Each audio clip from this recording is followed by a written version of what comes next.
आज मैं आपको बताऊं कि मुझे मौका मिला यहाँ हमारे प्रधानमंत्री के घर पे आने का और इनसे बातचीत करने का। तो मैं कोई पॉलिटिकल क्वेश्चंस नहीं लाया हूँ। मुझे जानना है कि as a person, as a human being, एक इंसान के नाते हमारे जो प्रधानमंत्री हैं वो कैसे हैं, क्या खाते हैं, क्या बातचीत, मतलब उनकी पूरी दिन में जो सब चीज़ें होती हैं, मतलब पॉलिटिक्स को छोड़ के उसके बारे में मैं उनसे जानना चाहूँगा। तो सबसे पहले सर आपका बहुत बहुत धन्यवाद करना चाहता हूँ कि आपने मौका दिया है आपसे बात करने का। मुझे अच्छा लगा कि हम 24 घंटे राजनीति की बातों में ही उलझे रहते हैं, तो आपने हल्की फुल्की बातें और अपॉलिटिकल बातें करने के लिए इच्छा जताई है। मैं नहीं जानता हूँ दर्शकों को कितनी रुचि होगी, लेकिन ज़रूर मैं खुलकर के बातें बताना पसंद करूँगा। नहीं, बहुत लोग बहुत कुछ जानना चाहेंगे आपके बारे में, क्योंकि आपके पर्सनल मतलब जो लाइफ होती है, कि जैसे कि मैं आपको बताऊं, मेरा ड्राइवर है, उसकी बेटी, मैं उसको पूछ रहा था कि बेटे तो अगर नरेंद्र मोदी जी को, हमारे प्रधानमंत्री को कोई क्वेश्चन पूछना चाहेगी तो क्या पूछना चाहेगी? तो कमाल का सवाल उसने पूछा कि क्या हमारे प्रधानमंत्री आम खाते हैं? ये भी उसका क्वेश्चन है कि आम खाते हैं, और अगर खाते हैं तो क्या काट के खाते हैं या ऐसे गुठली के साथ खाते हैं?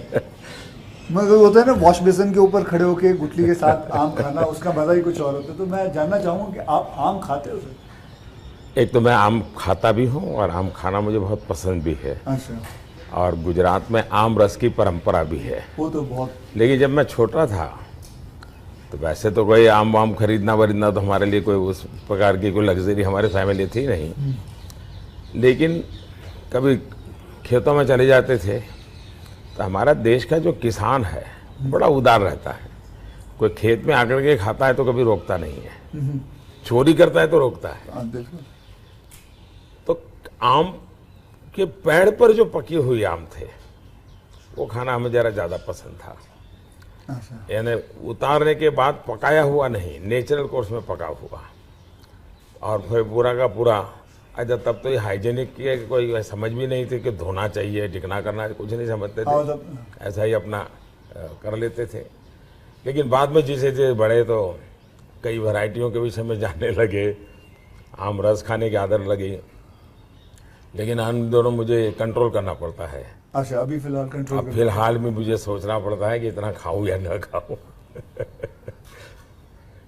नरेंद्र जी, मैं आपसे ये पूछना चाहूँगा कि आपने कभी सोचा था कि आप प्रधानमंत्री बनेंगे?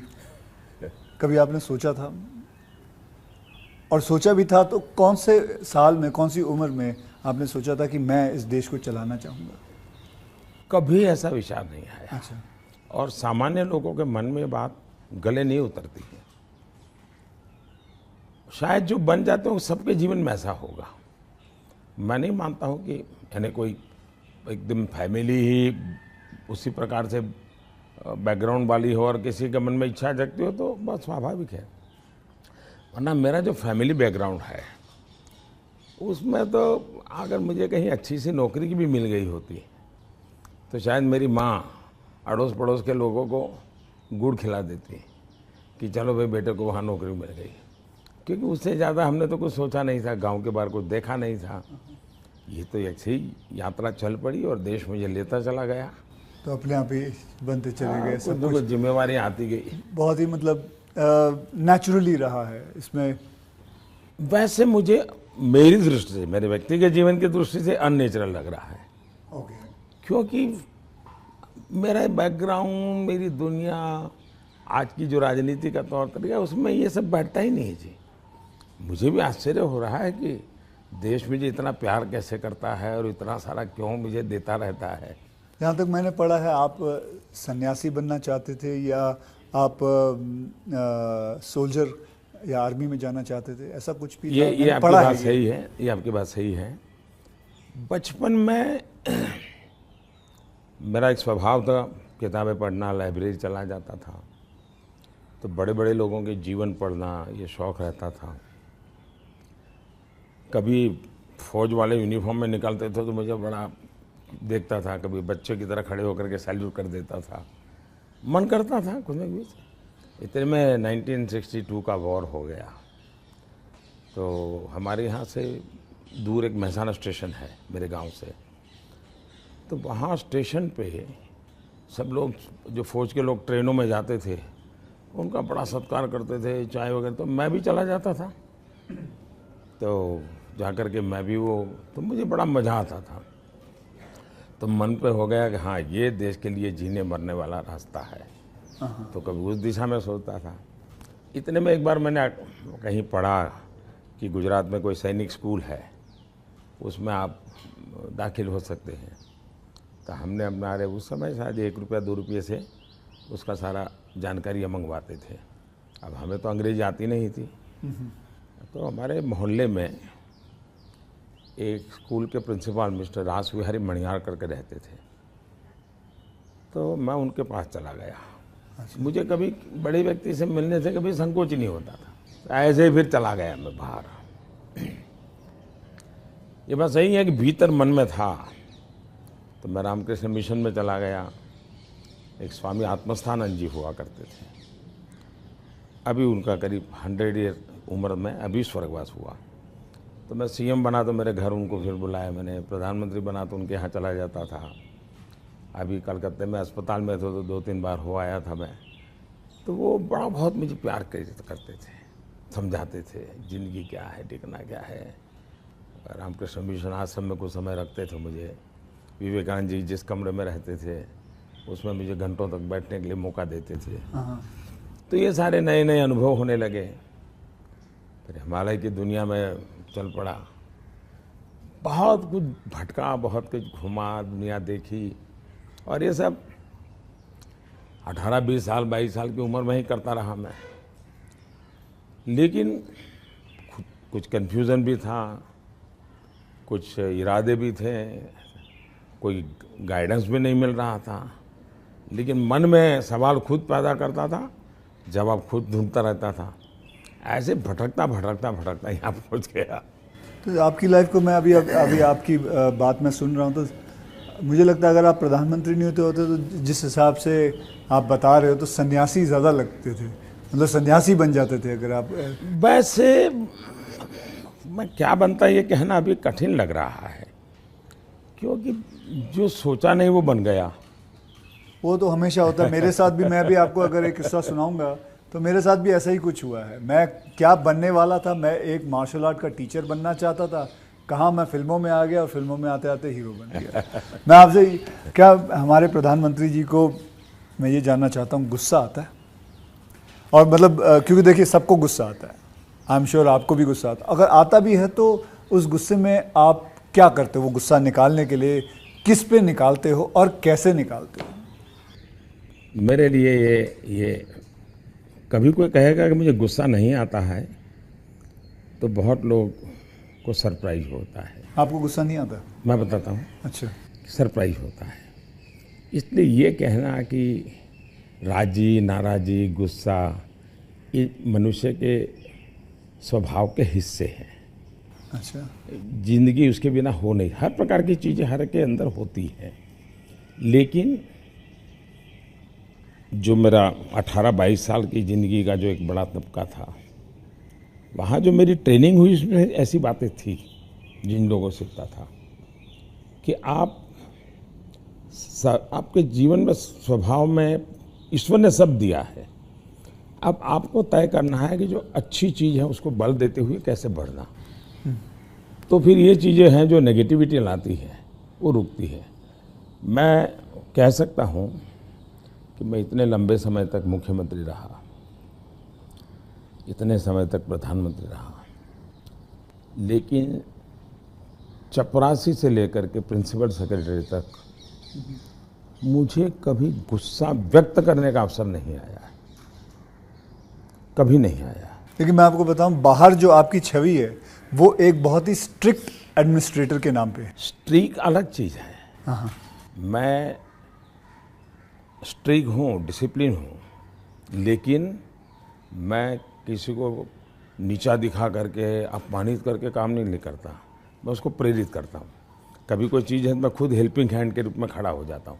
मान लीजिए कोई ड्राफ्ट लेकर के आया, तो एक तो तरीका होता है भाई क्या ले आए हो, दूसरा होता है वाह ऐसा करें ना, ये अपन करें तो कैसा रहेगा, आपको क्या लगता है ये करे तो कैसा होगा।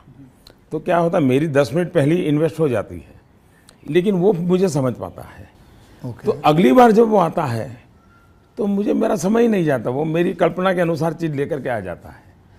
तो एक प्रकार से मैं कोई लेके आता है तो उसमें से सीखता भी हूँ और सिखाता भी हूँ, और मैं अपनी टीम बनाता चल जाता हूँ।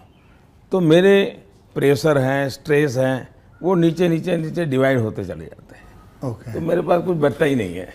तो मतलब आपको इतना गुस्सा नहीं आता? मैं अंदर तो होता होगा, मैं व्यक्त तो करने से अपने आप को बहुत रोक लेते हो।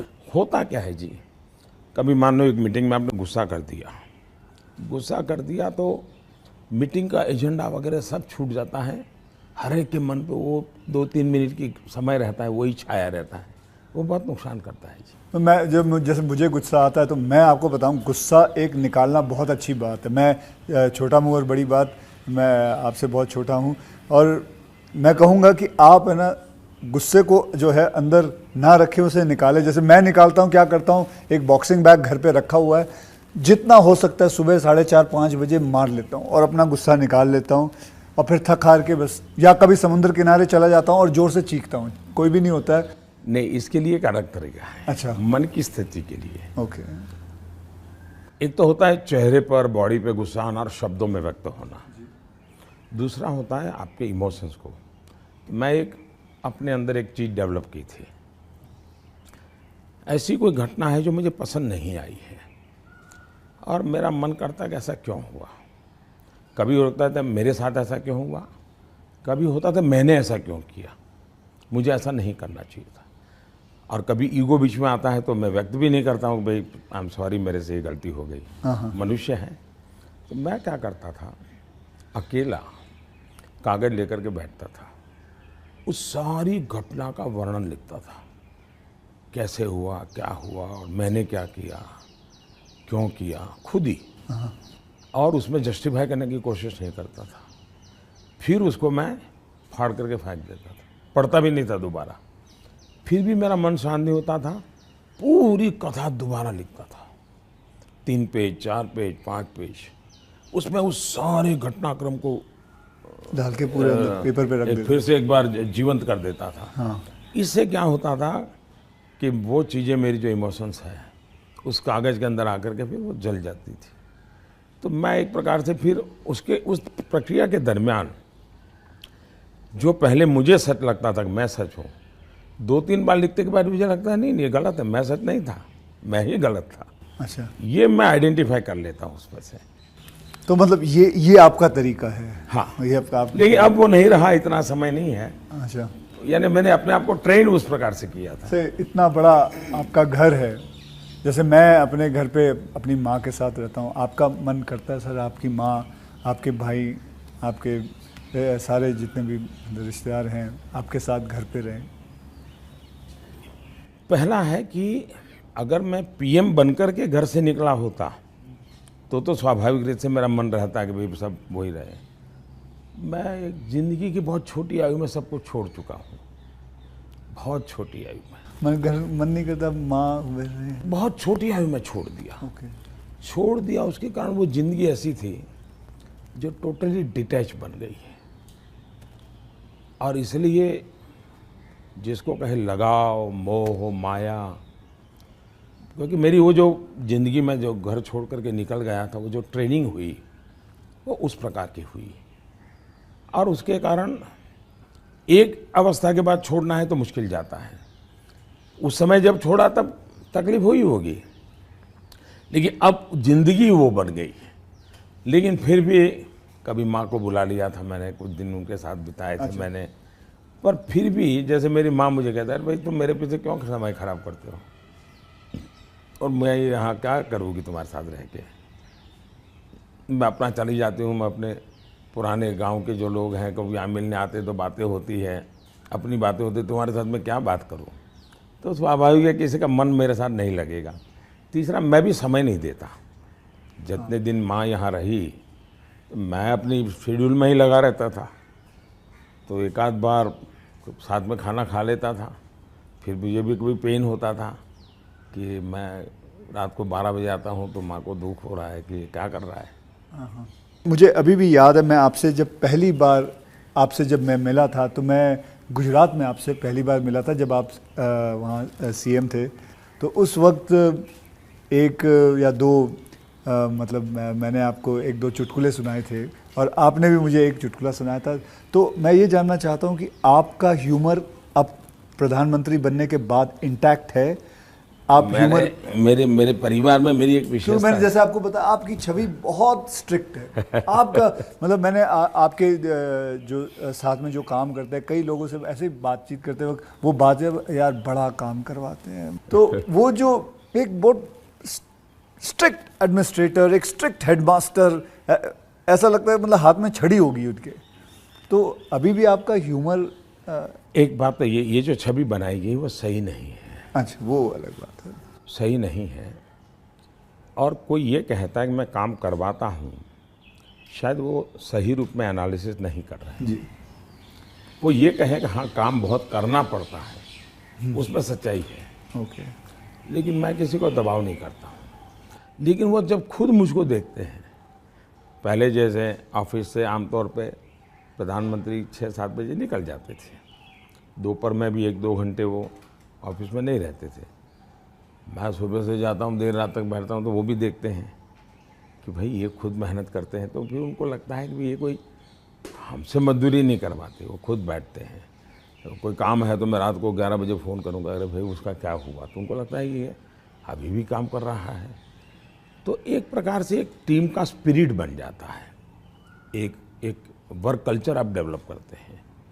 मेरे आसपास में एक वर्क कल्चर डेवलप होता है और वो मैं खुद काम करता रहता हूँ, उसके कारण होता है। स्ट्रिक्टनेस, डिसिप्लिन थोपने से नहीं आती है, क्योंकि मैंने ह्यूमन रिसोर्स डेवलपमेंट में ही अपनी ज़िंदगी खपाई है।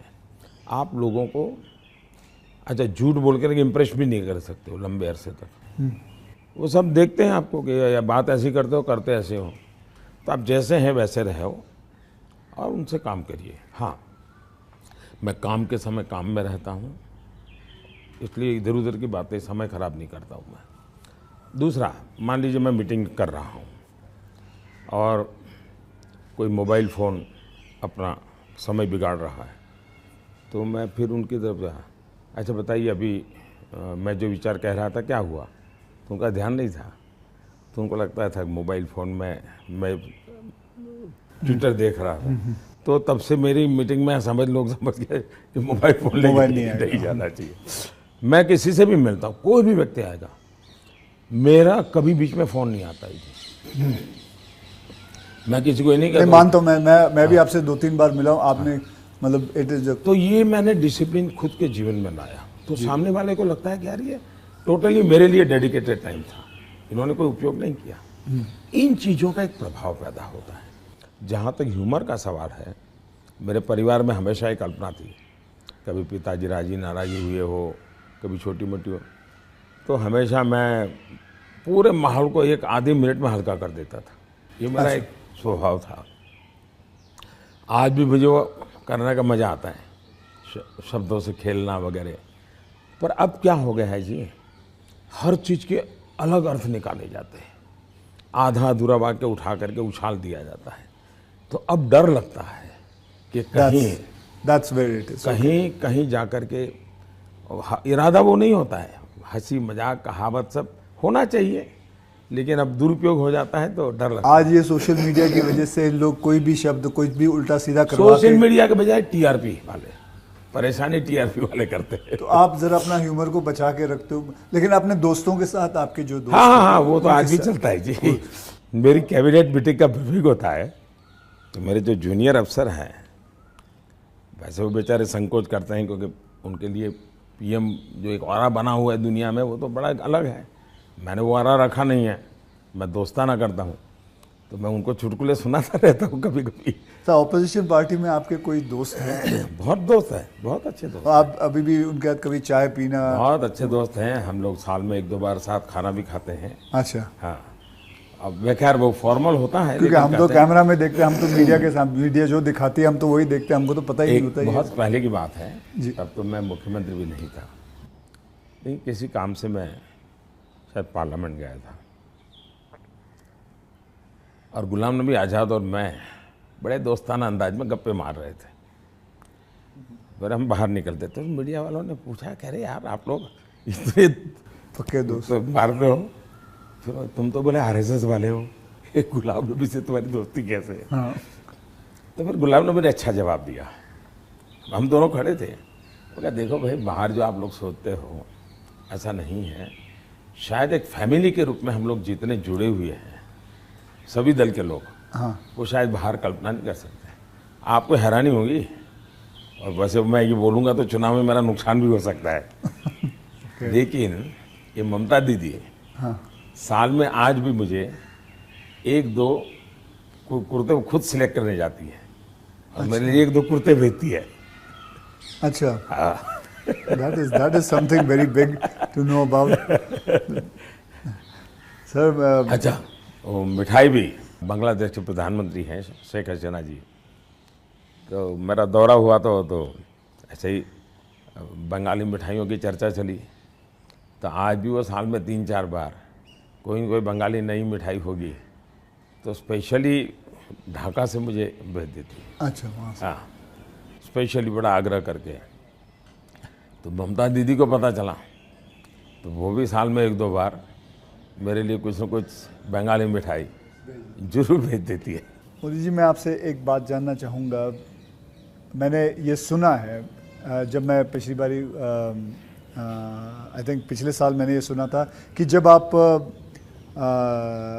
गुजरात के सीएम से आप निकल के आप प्राइम मिनिस्टर जब बने थे, तो आपकी जो जमा पूंजी थी आपके बैंक में करीबन 21 लाख रुपए थे, और वो 21 लाख आपने अपने स्टाफ की बच्चियों के नाम पे एफडी या उनको बांट दिए थे। तो आज मैं जानना चाहूँगा, आप नहीं भी जवाब दे सकते हैं, आज आपका बैंक बैलेंस कितना है? एक तो ये आधी अधूरी बात है। अच्छा। आधी अधूरी इसलिए है कि जब मैं गुजरात से सीएम के रूप में निकला, वैसे मेरा कोई बैंक अकाउंट नहीं था।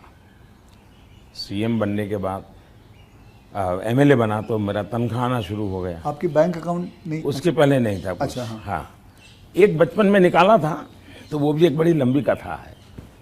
मेरी स्कूल में, वहाँ मेरे गांव में एक देना बैंक का ब्रांच खुला, तो स्कूल के अंदर वो देना बैंक के लोग आए थे। उन्होंने सब बच्चों को एक गुल्लड़ देते, कुल्लड़ बोलते, गुल्लक दिया, और बच्चों को कहा भाई इसमें आपको पैसे डालना है और हर महीने बैंक में जमा कराना, आपके नाम से पैसा जमा होगा। तो हमने भी बैंक अकाउंट उसमें खुलवा दिया। अब हमारे गुल्लक में तो कुछ आया ही नहीं। अच्छा। आने वाला कुछ था ही नहीं, तो क्या आएगा? तो हम तो कभी पैसा जमा नहीं कराया। अब गांव छोड़ के चले गए हम, बैंक में हमारा अकाउंट बना रहा, तो उनको हर साल वो कैरी फॉरवर्ड करना पड़ता था, लिखा पट्टी करनी पड़ती थी। तो वो मुझे ढूंढते रहते थे कि इसका बैंक अकाउंट बंद करना है, इसको बुलाए कहाँ से। तो शायद 30-32 साल तक वो बना रहा, और उनको कहीं पता चला बाद में कि मैं अब पॉलिटिक्स में हूँ, तो बैंक वाले मेरे पास आए, बोले साहब जरा सिग्नेचर कर दीजिए, आपका एक बचपन का बैंक अकाउंट पड़ा हुआ है, हमको बंद करना है। अच्छा। तो मेरी बैंक अकाउंट से दुनिया ये रही। लेकिन जब मैं सीएम बना, एमएलए बना, तो फिर जो वेतन मिलता है वो आना शुरू हो गया, तब बैंक अकाउंट खुल गया। मैंने तो कभी वो देखा नहीं है, मेरा स्टाफ देखता था। जब मैं निकला वहाँ से, तो मैंने हमारे अफसरों को बुलाया। मैंने कहा भाई ये मेरा तो है नहीं, मैं ले जाके क्या करूँगा, मुझे तो कोई उपयोग है नहीं, तो मैं ये दे देना चाहता हूँ। तो उन्होंने कहा कि भाई ऐसा मत कीजिए। मैंने कहा भाई मैं करूँगा क्या इसलिए जाकर। तो खैर अफसर लोग मेरी इज्जत करते थे, तो ज़्यादा बहस नहीं की, चले गए। शाम को एक सीनियर अफसर को लेकर के आए मिलने के लिए। फिर उन सब ने तीन लोग थे, ये समझाया, बोले देखो मोदी जी, ठीक है आपको ज़रूरत नहीं पड़े, लेकिन आपके ऊपर इतने कोर्ट केसेस चल रहे हैं गुजरात में, वकील भी इतने महंगे होंगे हैं, आपको कभी न कभी पैसों की ज़रूरत पड़ेगी। और पद पर तो कब रहोगे, कितना रहोगे आप, और बाद में बोले कोई नहीं देगा आपको।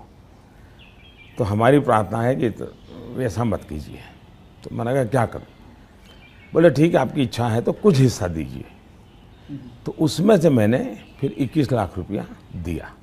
अच्छा, उसमें से? हाँ, ओके। मेरे अपने जेब से दे दिया। और मैंने कहा कि ये जो हमारा सेक्रेटरीट है उसमें जो ड्राइवर है, हाँ, प्यून है, उनकी खास करके बच्चियाँ, उनको ये शिक्षा दीक्षा के लिए खर्च करना।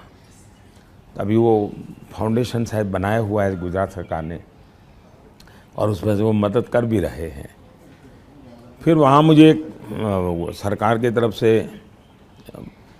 एमएलए को एक प्लॉट मिलता है। ओके। पैसों से मिलता है लेकिन कम पैसों खर्चे में, हाँ। वो प्लॉट मिला। तो मैंने पार्टी को कहा भाई ये ले लो आप, मैं आपको दे देना चाहता हूँ, मुझे कुछ चाहिए नहीं। तो मेरी वो प्रक्रिया चल रही थी। फिर पता चला कि वो मामला तो कहीं सुप्रीम कोर्ट में लटका पड़ा है, शायद वो ज़मीन किसी को दे नहीं सकते, इस प्रकार का कुछ है। वो मुझे पूरा याद मालूम नहीं, क्योंकि मैं इस चीज़ों में रुचि नहीं लेता। लेकिन जब भी वो क्लियर हो जाएगा तो मैंने वो भी पार्टी को देना तय किया हुआ है। साहब सच में गुजराती है ना, क्योंकि गुजराती जो होते हैं वो पैसों के लिए बहुत सही रहते हैं। मतलब मैं नहीं मानता कि मतलब आपने अपना प्लॉट दे दिया, आपने पैसे दे दिए, तो आप, क्योंकि मैं आपको, अगर आप इजाज़त दें तो मैं एक छोटा चुटकुला सुनाना चाहता हूँ। जी जी जी। एक गुजराती आदमी था, बुज़ुर्ग आदमी था, वो मर रहा था।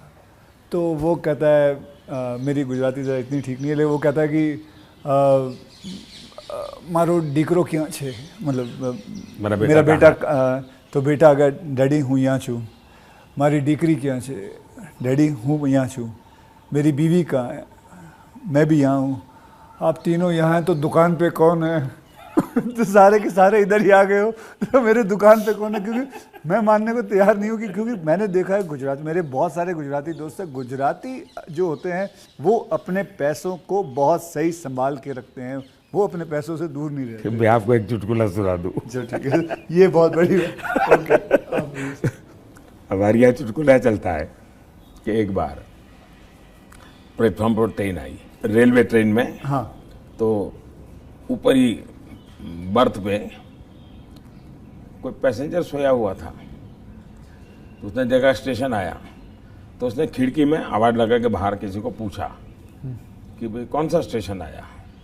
तो उसने कहा 4 आना दोगे तो जवाब दूंगा। तो बोले जवाब की जरूरत नहीं, अहमदाबाद होगा। समझ गया मैं, बिल्कुल। तो ये बिल्कुल बात सही एक है। और एक बताता हूँ। ये किसी की आलोचना करने के लिए नहीं है, लेकिन कोई भी अर्थ निकाल सकता है, और ये सत्य घटना में से बना हुआ चुटकुला है। बहुत साल पहले, वैसे मेरी जिंदगी ऐसी थी, ये हाफ स्लीव का कुर्ता और पैजामा, जूते और थैला, यही से मैं रेलवे में भटकता रहता था, और दाढ़ी रहती थी। तो मैं पुणे स्टेशन पे उतरा। अच्छा।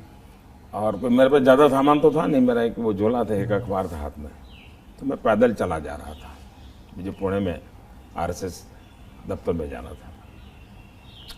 तो मैं पैदल ही जा रहा था। तो एक ऑटो रिक्शा वाला धीरे धीरे धीरे धीरे साथ चलता गया। फिर करीब 100-200 मीटर गया होगा, और उसने, मेरा ध्यान गया, मैं कहीं ऐसे कैसे चला रहा हो स्लोली मेरी स्पीड से। मैंने कहा भाई आपकी ऑटो रिक्शा खराब है, क्या प्रॉब्लम है आपका?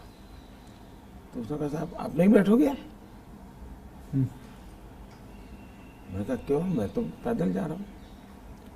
तो बोले आप समाजवादी हैं? मैं कहा नहीं, मैं तो अहमदाबादी हूँ। हाँ।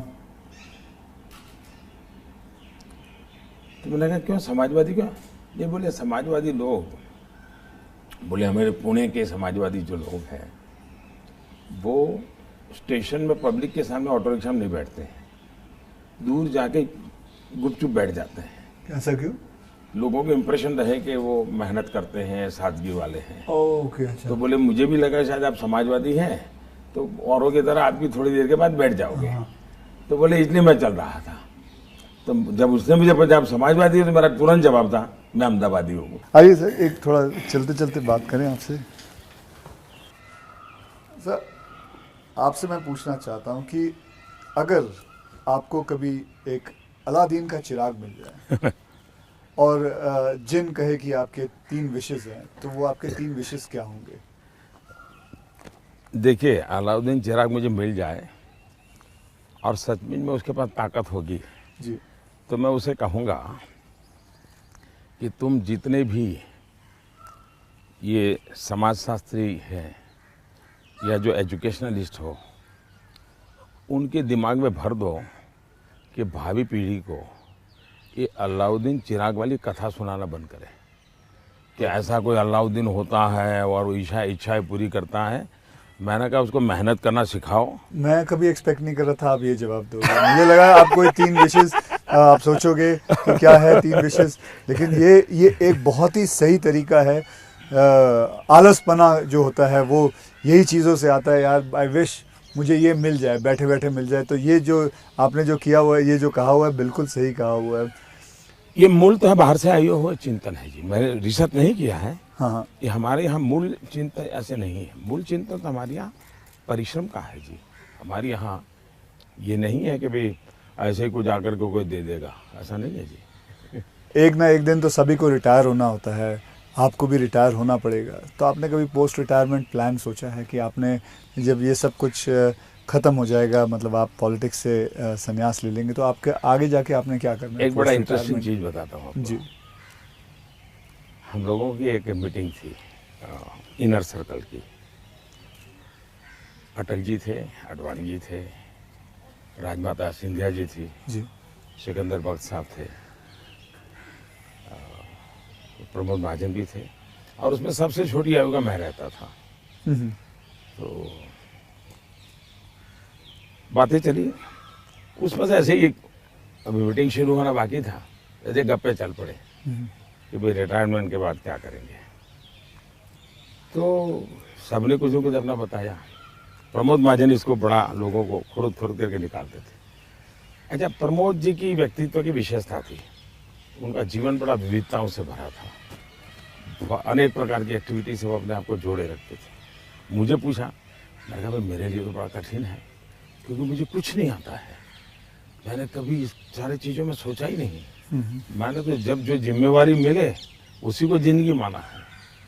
जिम्मेवारी ही मेरी जिंदगी है। अच्छा। और इसलिए मुझे कल्पना ही नहीं होती है कि इसमें समय बिताने के लिए कुछ करना पड़ेगा, मुझे अपने आप को एंगेज रखने के लिए कुछ करना पड़ेगा। और इसलिए मैं कभी नहीं मेरे मन में विचार आया और न ही मैं सोचता हूँ। और मुझे पक्का लगता है शरीर का कण कण और जीवन का पल पल किसी न किसी मिशन में ही खपाऊंगा।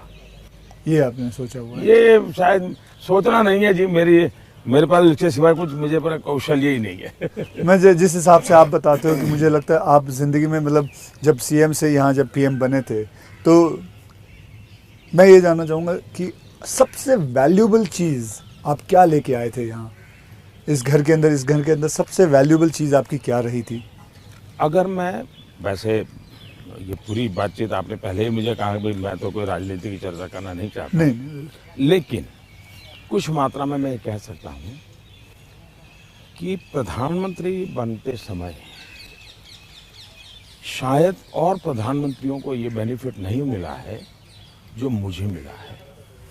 देश में इतने प्रधानमंत्री हो गए जी, इतने प्रधानमंत्रियों को ये बेनिफिट नहीं मिला है जो मुझे मिला है। वो ये है कि मैं लंबे अरसे तक मुख्यमंत्री रह के आया हूँ और मैं गुजरात का लॉन्गेस्ट सर्विंग चीफ मिनिस्टर था। चीफ मिनिस्टर होने के नाते आपको बारीकियों से जुड़ना पड़ता है, बारीकियों से काम करना पड़ता है। आपको इश्यू आपके सामने सीधे आते हैं, सॉल्यूशन आपको सीधा करना पड़ता है। ये तजुर्बा शायद मेरे पहले के किसी प्रधानमंत्री को नहीं मिला। इतना सद्भाग्य नहीं मिला। देवगौड़ा साहब मुख्यमंत्री रहे थे, लेकिन बहुत अल्पकाल के लिए। मैं बहुत लंबा रहा हूँ। मैं समझता हूँ कि इसने मुझे देश की सेवा करने के लिए बहुत बड़ी संबल दिया, बहुत बड़ी ताकत दी है।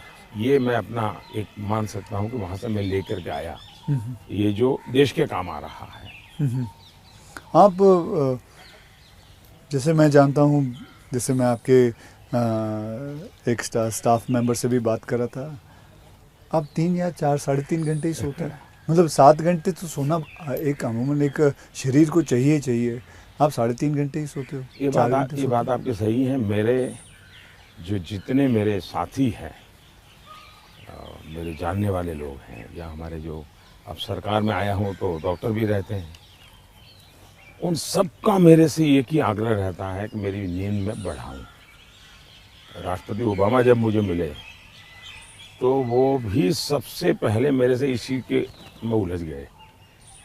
बोले मोदी जी क्यों ऐसा करते हैं? बोले हम दोनों अच्छे दोस्त हैं जी, तू तारी करके बुलाते हैं एक दूसरे को। तो तू ऐसा क्यों करता है जी? तुझे आज पता नहीं है, ये तेरा नशा है काम का, तुम करते रहोगे, लेकिन तुम अपना नुकसान कर रहे हो। और वो जब भी मिलते हैं कि तुम मेरी बात मानते हो कि नहीं मानते हो, कि नींद बढ़ाई कि नहीं बढ़ाई। अब पता नहीं मेरा एक बॉडी साइकिल ऐसा हो गया है। मतलब आपको नींद आती ही नहीं है 3.5-4 घंटे के बाद? नहीं, नींद जो है मेरी इतने कम समय में पूरी हो जाती है। स्ट्रेस की वजह से तो आप उठ नहीं जाते हो कि अब मुझे काम नहीं, मैं इतना नॉर्मली देखा है आपने कि कोई भी व्यक्ति उठता है तो हाथ पैर इधर उधर करता है, आंखें ऐसे ऐसे करता है। मेरा कुछ नहीं, आंख खुलती है, फ्रिक्शन ऑफ सेकंड मेरा पैर जमीन पे होता है, मैं उठ जाता हूँ। उठता मैंने बिस्तर पे उठता वैसा नहीं, बिस्तर से भी बाहर होता हूँ। अब ये हो सकता है वो मेरी जो 18-22 साल के कालखंड में जिस जिंदगी को मैं जी रहा था जी, उसमें से शायद ये डेवलप हुआ है। अब वो मेरे शरीर का वो हिस्सा बन गया है। तो अच्छा। लेकिन मैं, जैसा आपने कहा रिटायर्ड होने के बाद क्या करोगे, तो पहला काम मैं नींद कैसे बढ़ाऊं, हाँ। इस पर सोचूंगा। कहाँ बैठोगे? आ जाओ। आज आपके सारे कागज पड़े हैं। कोई बात नहीं, आ जाओ। तो आपको कभी, मैं ये जानना चाहूँगा, वैसे कई लोग जानना चाहेंगे कि नरेंद्र मोदी जी को जब जुकाम लगता है तो वो क्या लेते हैं? आप हैरान होंगे, मैं बहुत ही, फिर वही कहूँगा, मैं ऐसी कठिन जिंदगी जी करके आया हूँ। तो डॉक्टर क्या होता है, ये महंगी दवाइयाँ क्या होती हैं, सोफिस्टिकेटेड क्या होता है, वो सब आप आयुर्वेदिक पे बहुत विश्वास करते हैं। मैं बताता हूँ। आयुर्वेद के बजाय कैसी जिंदगी है। अब आप जब पहाड़ चढ़ते हैं तो पैर तो दर्द करते ही हैं, कितनी आदि हो, लेकिन ऊंचाइयों पर जाते हो तो अब जो अकेला इंसान है वो क्या करेगा? मालिश वाले को तो कुछ नहीं करा ऐसे सकता, वैसे किसी तो को होते नहीं है, क्या फिजियोथेरेपी नहीं करा सकता, हाँ। मसाज नहीं करवा सकता। अब मैं क्या करता था जी, मेरे कंधे पे हमेशा एक ये जो असम का गमछा होता है ना, हाँ, ये गमछा मेरे पास रहता था ऐसा। तो मैं जैसे उसको ऐसे पैर पे बांध देता था पूरा, और बीच में एक छोटी लकड़ी तोड़ करके पैर से लगा देता था। फिर इसको मैं